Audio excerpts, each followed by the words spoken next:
Chairman साहब, कल हरियाणा के मुख्यमंत्री नायब सिंह जी आ रहे हैं। तो सबसे पहले तो मेवात की जनता से आप क्या अपील करना चाहेंगे? सबसे पहले तो आपका धन्यवाद और आपका स्वागत है कि आपने जो सवाल किया इसके बारे में। मैं जनता से यही अपील करूंगा कि यशस्वी मुख्यमंत्री नायब सिंह सैनी मुख्यमंत्री बनने के बाद पहली दफा मेवात में पुन्हाना विधानसभा में राव इंद्रजीत सिंह के लिए लोकसभा की वोट मांगने के लिए आ रहे हैं। तो ज्यादा से ज्यादा तादाद में जितना हो सके भारी से भारी संख्या में लोग पहुंचे।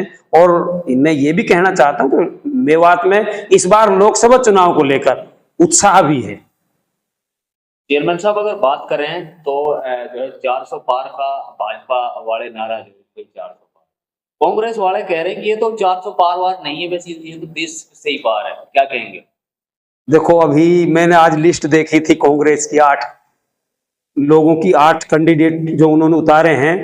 मुझे लगता है कि वो पहले ही छोड़ चुके हैं मैदान। ऐसा जो कैंडिडेटों का मैंने जो देखा है, क्योंकि जो लड़ना चाहिए तो वो तो एक भी आदमी नहीं लड़ रहा चुनाव, वो तो उन्होंने एक डमी टाइप कैंडिडेट उतार दिए। तो उससे जाहिर होता है कि वो चुनाव नहीं लड़ रहे। और रही गुड़गांव लोकसभा की बात, कोई तैयार नहीं है राव इंद्रजीत के सामने चुनाव लड़ने के लिए। और 400 का जो नारा है वो अवश्य हम 400 पार का नारा पूरा करने जा रहे हैं। चेयरमैन साहब, अभी लोगों का ये कहना है कि मेवात में जो बहुत बड़ा बदलाव होने वाला है, किस तरीके से आप देखते हैं? मेवात में जो बदलाव होने वाला है, आज तक यहाँ लोकसभा तो राव इंद्रजीत सिंह 2 बार तो अब जीत चुके हैं, पहले भी जीते, 3 बार लोकसभा के सांसद रहे हैं। और यहाँ जो विधानसभा में हमेशा कांग्रेस और इनेलो की सीटें आती रही हैं। पहली बार तीनों विधानसभा सीटों पर कमल का फूल खिलेगा भारतीय जनता पार्टी। चेयरमैन साहब, जो है बड़ी पकड़े हैं, आप सीधे जो है डायरेक्ट चीफ मिनिस्टर के नजदीक जाने जाते हैं।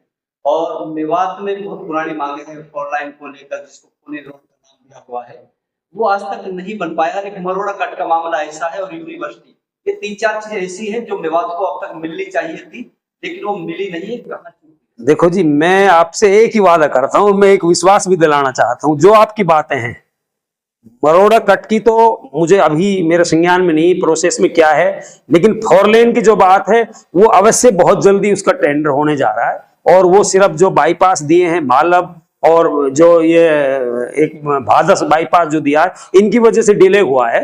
और नहीं तो अब तक उस पर काम भी शुरू हो जाता। पेचिंग के लिए वहां कुछ पैसे सरकार ने भेजे थे, वो हो गया है। और जो अभी आपने दूसरा काम बताया यूनिवर्सिटी का, वो भी हमारी सरकार ही पूरा करेगी।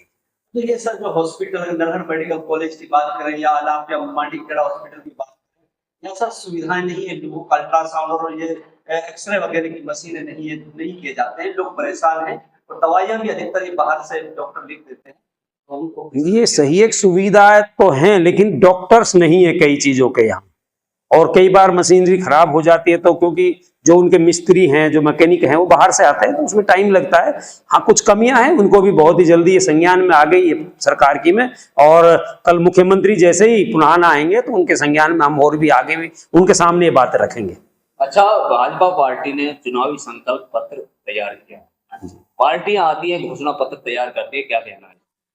देखो, संकल्प पत्र क्या, हमारा जो भारतीय जनता पार्टी का जो घोषणा पत्र, संकल्प पत्र, वो है जो जनता से, लोगों से पूछने के बाद में तैयार किया जाता है। ऐसी भारतीय जनता पार्टी ही पार्टी है जो लोगों की बातों को अपनी घोषणा पत्र में रखती है।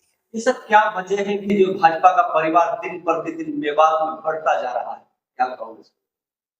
देखो, भारतीय जनता पार्टी के यशस्वी प्रधानमंत्री नरेंद्र मोदी जी और हमारे पूर्व मुख्यमंत्री मनोहर लाल जी और प्रेजेंट जो मुख्यमंत्री हैं नायब सिंह सैनी जी, और हमारे जो लोकसभा के सांसद प्रत्याशी और सांसद हैं, मिनिस्टर हैं, राव इंद्रजीत सिंह जी, इनका जो नारा है, पार्टी का जो नारा है, सबका साथ, सबका विकास और सबका विश्वास, उस नारे को अगर कोई साकार कर रहा है तो भारतीय जनता पार्टी कर रही है। आपने देखा होगा कि यहाँ नौकरियों में पहले पर्ची और खर्ची के नाम से भर्तियां होती थी।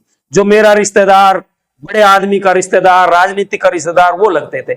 आज बगैर पर्ची और बगैर खर्ची के हजारों बच्चों को मेवात में नौकरियां लगी हैं। चाहे आईएएस की बात हो, एचसीएस की बात हो, एचपीएस की बात हो, इंस्पेक्टर की बात हो, चाहे जज की हो, एसडीओ की हो, कितनी नौकरियां मिली हैं। पहली दफा जो 60 साल में नहीं दे पाई दूसरी सरकार है, वो 10 साल में भारतीय जनता पार्टी दी। वॉशिंग मशीन का दर्जा देते हैं। इसको लेकर कैसा देखते? ऐसा देखो, विपक्ष का काम है आरोप प्रत्यारोप लगाना। जो गलत है वो गलत है, जो सही है वो सही है। भारतीय जनता पार्टी सही काम को सही मानती है, गलत को गलत।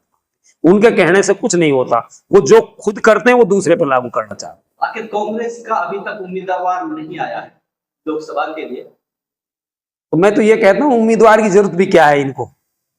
अगर कोई आएगा भी तो उसने करना क्या है, इसलिए इनको उम्मीदवार उतारे या ना उतारे, इससे तो बेहतर ये है कि अपना समर्थन ही कर दें। हमें इस लोकसभा में तो एक मिसाल बन जाएगी कि भाई लोकसभा के कैंडिडेट को, बीजेपी के कैंडिडेट को कांग्रेस ने समर्थन कर दिया। इससे और अच्छा मैसेज जाएगा। मैं तो ये अपील करता हूं, अगर नहीं है तो कोई कैंडिडेट